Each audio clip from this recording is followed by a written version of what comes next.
Good morning. I'm Jerry Price. I'd like to welcome you to Journey into Life and Work, our weekly Bible study brought to you by our Sunday School department here at First Baptist Church.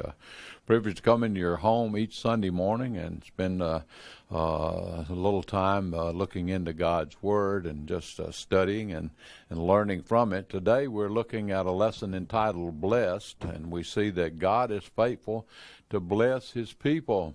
And so we're continuing in the book of Genesis here in chapter 30 today. We're going to be focusing on that, and we're continuing in the story of Jacob. And of course, we've started in Genesis and we've gone through Abraham and his Isaac, and then Isaac and his son Esau and Jacob, and of course we know what took place in that story. And now Jacob fleeing for his life due to the fact that he deceived his brother Esau. And so now he has taken his mother's advice, and he is headed to look for a companion, a wife there. And last week we saw that he traveled, and on the road to this journey, he fell asleep, and he saw the angels descending up and down the ladder, and God spoke to him and confirmed that he was to be continue on the legacy of his grandfather and his father, and he would be a patriarch to the nations. And so as he was traveling, so now we're going to pick up there and see what happens to him. His mother said that she wanted him to go to his son, to his brother, to his uncle Laban's, and marry out of the family there instead of marrying a Canaanite woman. And so she sent him on the way to do that. And so after encountering God there at Bethel, Jacob traveled northward. He sort of arched eastward across the Euphrates River and then on over to Haran. And, of course, his mother, Rebekah, she was from this region. Isaac, her husband, Abraham actually sent Eleazar to find Isaac a wife there in Haran, and that being Rebekah. And so here he goes back looking for a mate there as well. And so anyway, she being Rebekah was from this region, and so today we know that area as sort of a southeastern Turkey, I think it is. And so Jacob's great-grandfather, Terah, he had brought his family from Ur, if you'll remember, to Haran, and that's where they settled there. And so Jacob was headed to the home of Laban, that being Rebekah's brother. And, of course, his trip, as we talked about, was motivated by two factors. One being the fact that Esau had threatened to kill him back home. And, of course, he was looking for a non-Canaanite wife, as we talked about just a minute ago, specifically one of Laban's daughters.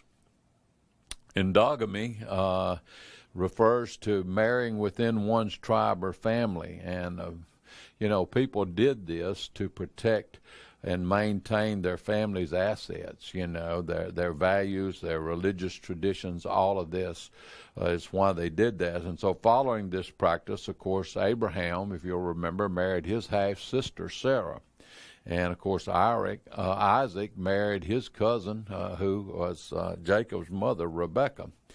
And so anyway, so now it looks like that Jacob's going to be marrying a cousin, I guess, here. So anyway, shortly after arriving at the well in Haran, Jacob met Rachel, and that was the younger daughter of his uncle Laban. And she invited Jacob home to meet her father. Of course, they had never met each other in all the years that they had grown. And so after staying a month and he working there and shepherding his uncle Laban's flocks, Laban offered to pay him for what he had done. And so because Jacob had fallen in love with his daughter Rachel, he asked if he could work for Laban for 7 years. And by doing that, would he then be able to marry Rachel? And, of course, Laban agreed to that. Well, 7 years later, and on the wedding night that he was to be married to Rachel, Laban deceived Jacob by giving him his daughter Leah instead. And so, of course, all of this, the deception there was made possible because the brides wore cloth veils over their face and everything, and of course, and it was dark. And so the next morning, Jacob realized what Laban had done, and he confronted him about it. And you deceived me. You gave me your daughter Leah instead of Rachel. And Laban explained that, through the local customs, it was pretty common and culturally his right to give Leah rather than Rachel, because Leah was the oldest, and so he did that to Jacob. But, of course, he was morally wrong in doing that, since he had promised that he would give Rachel to Jacob. So Laban said if Jacob would continue the week-long wedding celebration to sort of save face and embarrassment, that he would give him Rachel at the end of the week. And so if Jacob also agreed to work for another 7 years. If you give me another 7 years, I'll give you my other daughter, And so again, Jacob agreed, and at the end of the week took Rachel for his wife. Although Leah was his first wife, Rachel, of course, was his true love. And so while Leah bore children, Rachel was barren. And so she gave her servant Bilhah to Jacob, through whom she had children. And when Leah became unable to bear children, she gave her servant Zilpah to Jacob. And Rachel was eventually able to bear children as well. And so in the end, Jacob fathered 12 sons, and he fathered one daughter. And so today, after all of this has taken place and everything, we're going to look at where the story picks up there in Genesis chapter 30. And so we're going to read those verses for you. We're going to read verses 25 through 34, and then pick up there in 41 through 43. So let's read those, and then we'll talk about what the word says there. So verse 25, it says, after Rachel gave birth to Joseph, Jacob said to Laban, send me on my way so that I can return to my homeland. Give me my wives and my children that I have worked for, and let me go. You know how hard I have worked for you. But Laban said to him, if I have found favor with you, stay. I have learned by divination that the Lord has blessed me because of you. Then Laban said, name your wages, and I will pay them. So Jacob said to him, you know how I have served you, and how your herds have fared with me, for you have had very little before I came, but now your wealth is increased, and the Lord has blessed you because of me. And now, when will I also do something for my own family? And Laban asked, what should I give you? And Jacob said, you don't need to give me anything.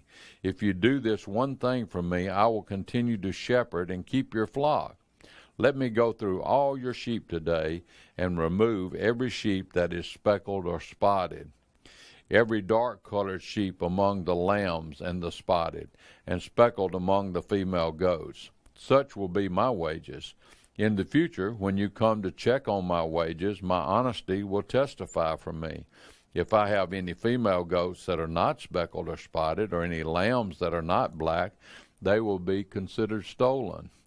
Good, said Laban, let it be as you have said.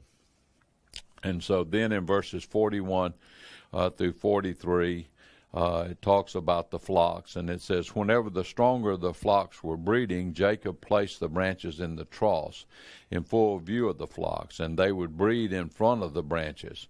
As for the weaklings of the flock, he did not put out the branches. So it turned out that the weak sheep belonged to Laban, and the stronger ones to Jacob, and the man became very rich. He had many flocks, female and male slaves, and camels, and donkeys. And so, as wages, Jacob took sheep and goats from Laban's flock to start his own. And he chose animals that were different from the rest of his flocks.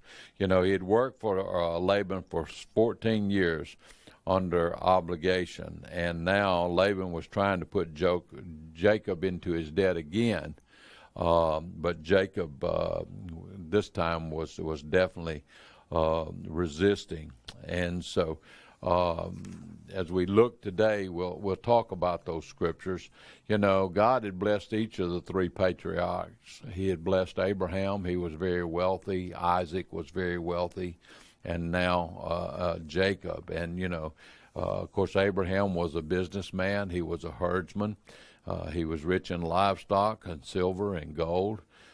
Isaac became rich and kept getting richer until he was very wealthy. And so God blessed Jacob with both a large family and financial success, which we'll talk about today. And so, now the father, as we look at the past, now the father of 12 children by 4 wives, Jacob sought release from his servitude to Laban. Laban asked Jacob if he would remain with him, stating that he was aware that it was because of him and his dedication to the Lord and the Lord blessing him that he had become blessed. And it was all because of Jacob's presence there. And so Jacob reminded Laban that he had little prior to his arrival, and it was now time for Jacob to care for his own family. And, Jacob had promised to work for Laban for 14 years, for Laban's daughters, Leah, the first one 7 years, and then Rachel, the second 7 years. And during that time, God had blessed him. He had blessed him with 12 children by 4 wives. And once Jacob had fulfilled his obligation, though, he was determined to take his family and return back home to Canaan. And so, basically, Jacob demanded that Laban let him go. The language sort of indicated that Jacob knew that Laban would make it difficult for him because of what he'd already done to him. I mean, he'd already given up 14 years of his life, to the man, and another ploy or to delay him leaving would definitely, he would couldn't help but to see that in the making. And so Jacob had learned that he really couldn't trust Laban, and even though Jacob was family, Laban had treated him more like a slave than he had as a nephew or his family. But sure enough, Laban tried to convince Jacob to stay on. He knew that he had grown wealthy through the Lord blessing him because of Jacob. And so he knew that if he was to leave, he may start losing his wealth. And Jacob was very important to him as far as his surviving. And so he didn't want Jacob to leave. And so in somewhat of a desperate move, Laban invited Jacob, said, will you name your wages? Just, just tell me what you're interested in. And so Jacob realized at that time that the ball was in his court.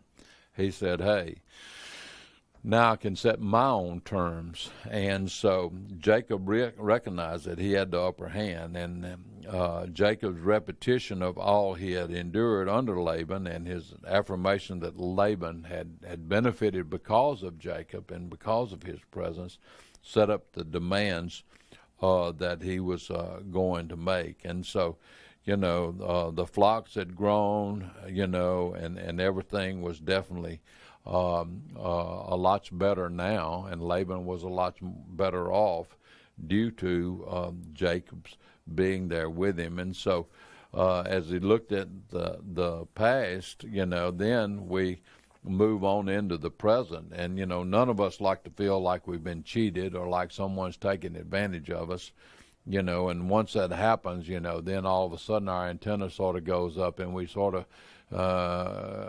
start watching for everything that happens. And, after we've been aware of the details of dealings with the people that sort of taking advantage of us, we really don't want to be cheated again. And so Jacob put up safeguards to make sure that Laban didn't take advantage of him.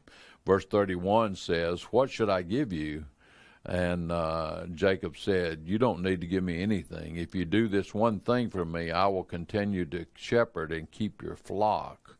And so Jacob was clear that he didn't want Laban to give him anything. He didn't want to become obligated to him in that fashion. He would earn whatever he got and avoid becoming indebted to Laban again. And so Jacob says, "Let me go through all your sheep today and remove every sheep that is speckled or spotted, and every dark-colored sheep among the lambs, and the spotted and speckled among the female goats, and that shall be my wages." So Jacob here has a plan of his own, and so he proposed taking the speckled or the spotted and the dark-colored sheep and the goats, and the multicolored sheep and goats, they were very rare at that time, and so Jacob's flocks would probably be small because there wasn't many of them like that. And so all of a sudden you can imagine, boy, this Laban's thinking, this guy's really off of it. He really doesn't know what he's doing. I'm going to take advantage of this situation while I can, because Laban probably felt like that this was definitely a great deal for him. And so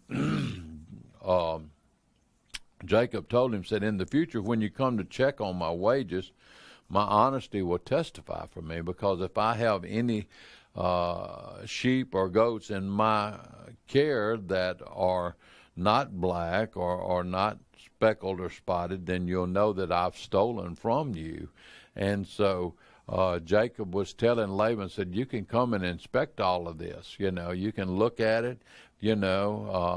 Honesty will testify for me, in this." And this may have sounded strange coming from a man with Jacob's background, who had been deceitful twice in his life to his father Isaac. First, he stole the birthright from Esau, or traded it. I guess he didn't really steal it. He gave it to him, but he bartered with him, and he says, "Hey, he's sort of like a salesman. I mean, he sold him. If you want some of this good stew right here, I mean, it tastes good, it smells good, it's great. If you want some of it, give me your birthright." And so Esau did that, and then the deception of the blessing that he received from his father Isaac, that he and his mother had pulled together, and how he deceived Esau, the blessing that was his. And so, Jacob had a background himself, and so to be able to hear what Laban was trying to do and everything, it was sort of like everything was coming back home to him. But he had a plan there for testing, and he said, you come and look at the sheep anytime you want to, or the goats, and if you see any that should be yours, then I've stolen them. So just sort of let him know, but also this was a way that he demonstrated that God was at work in his life. And so Laban said, "Good, let it be as you have said." And so we see the past there, and now we see the present as they're working through it. And so now we're going to sort of delve off into the future a little bit. And so why is he so tall? People ask that question sometime, and asked about our children, well, where did she get those dimples from? Or where did that blonde hair come from? And all of this. So, traits are evident that come from our parents, our mothers and our fathers. But they can also be evident traits in our lives that come from our grandparents, and things that they did, or abilities they had that all of a sudden we inherited, and so it's all due to genetics. And so Laban removed from his flock of sheep and goats with traits that would cause any more animals to go to Jacob. Certain he was setting up his son-in-law for failure.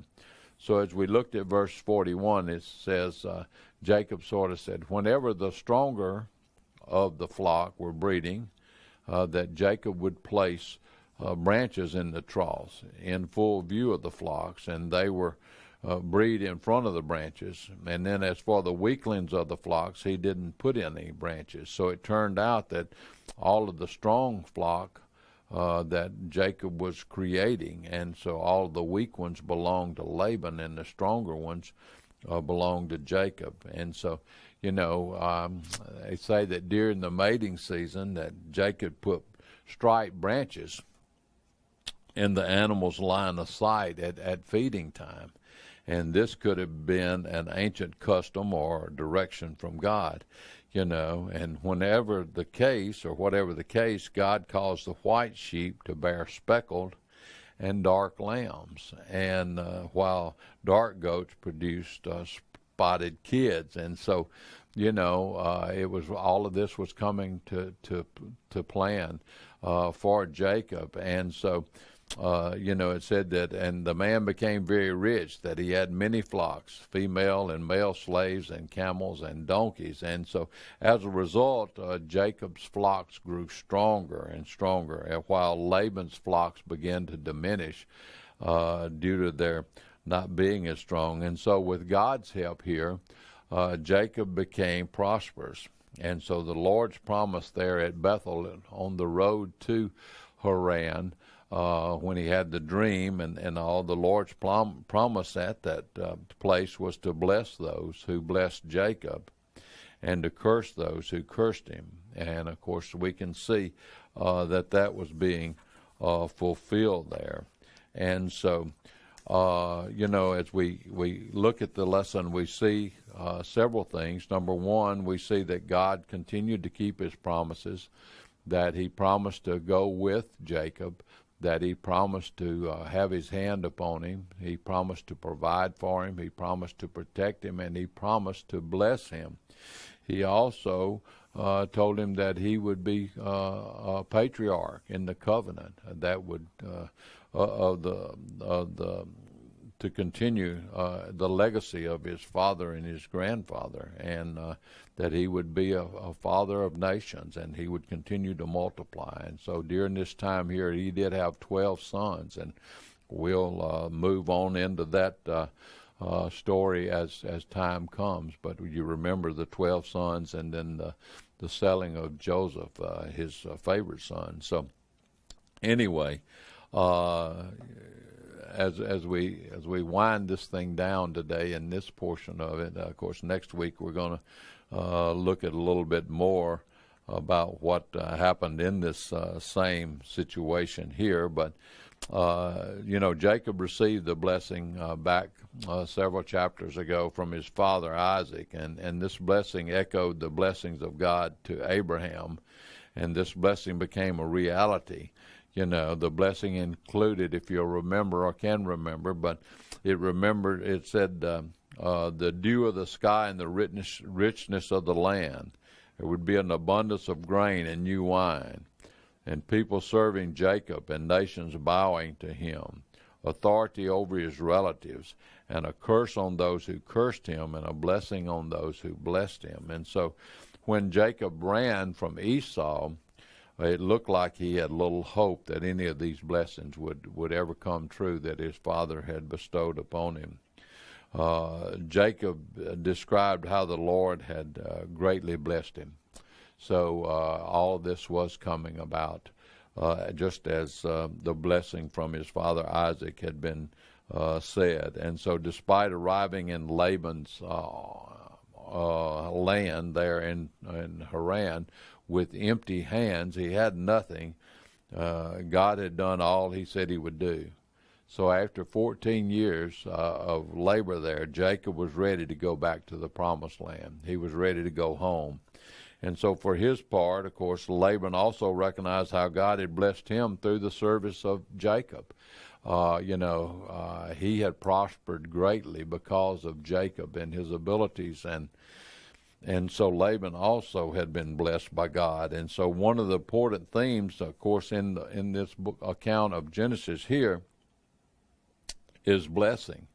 And so along with God's promise of blessing upon those who bless Abraham's descendants, those descendants are often shown to be mediating God's blessings to others. So while Jacob was being blessed, Laban was also being blessed through Jacob. And so, through God's grace, Laban had been on the receiving end of blessings because of his association with Jacob. Even though Laban didn't act in good faith toward Jacob, the Lord protected his servant.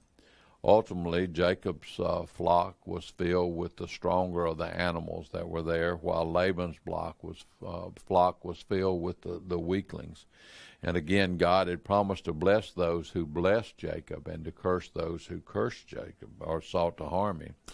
And so Laban experienced both sides of that sword. He got prosperous because of Jacob, but also he was losing and being cursed because of what he had done. And so profiting as he helped Jacob and suffering loss when he tried to abuse Jacob. God extended the promise of blessing upon Abraham through Jacob, just like he said he had done, or he would do. Laban's attempts to gain an upper hand couldn't derail God's plans. God's promise definitely would be accomplished through this. So, today as we've looked at this lesson, we see that we can be encouraged by God's past blessings.